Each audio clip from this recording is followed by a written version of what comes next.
Macmillan Audio presents Stay Hidden by Paul Doiron. Read for you by Henry Leyva.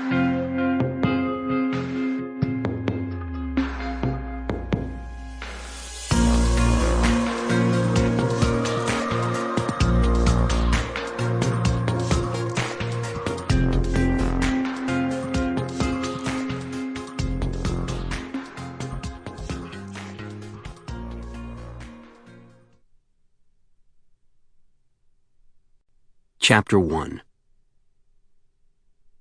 There were 2 hunting deaths in Maine that day, and the deer season had barely even begun. In the morning, a grandfather in Berwick, down on the New Hampshire state line, was out hunting with his son and grandson when he stumbled over a stone wall. His finger slipped, and the bullet struck the 13-year-old boy in the head. Seeing what he'd done, the old man suffered a heart attack, leaving the traumatized father to run through the woods for help. The last I'd heard, the kid was in critical condition, being airlifted to Boston for emergency surgery. The grandfather had died before the first ambulance arrived. The Maine Warden Service marshaled all the resources at its command: the evidence recovery team, the forensic mapping team, the aviation division, the canine team, and rushed them to the scene. Nearly every available officer was called upon to assist in the investigation, something like 30 wardens in all. As the newest investigator in the service, I was not one of them. 2 hours after the Bangor office had emptied, I was hunched over a computer inputting numbers into a spreadsheet when I received a frantic phone call. There had been another hunting-related death, this one halfway across the state from Berwick. A woman had been shot and killed on an island 20 miles off the coast of Mount Desert. And now, because no one else was available, I was flying out to Maquoit to determine who was to blame for the shooting of Ariel Evans, and whether state prosecutors should file criminal charges against the person. The village constable who called to report the fatality described it to me as a horrible, horrible accident, as if bad luck alone were to blame. But accident is not a term we use in the Maine Warden Service.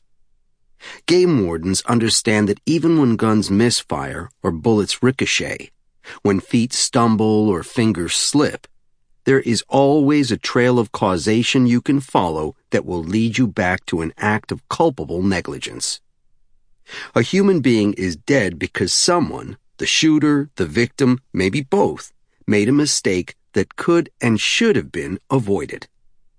Wardens don't call these deaths accidents.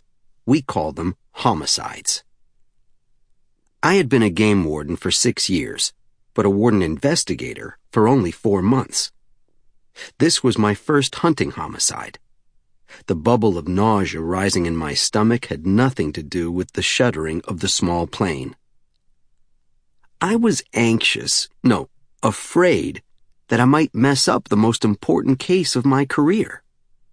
It didn't help that the pilot of the wind-blown Cessna was my recently estranged friend, Charlie Stevens. The old man had barely spoken to me since his daughter and I had ended our relationship back in the summer. My impression was that Charlie held me responsible for Stacy's rash decision to leave the state for a new life in Florida. There is, as I said, always a trail of causation. There is always someone to blame. Our brusque meeting at the Hancock County Bar Harbor Airport had made it clear that a chasm had opened between us. Charlie had cordially greeted the 2 other passengers, my fellow warden Ronette Landry, who had been home with the flu, and a detective for the Maine State Police named Stephen Klesko. But my former mentor had only shaken my hand, with pressure but not enthusiasm. There was none of our usual banter.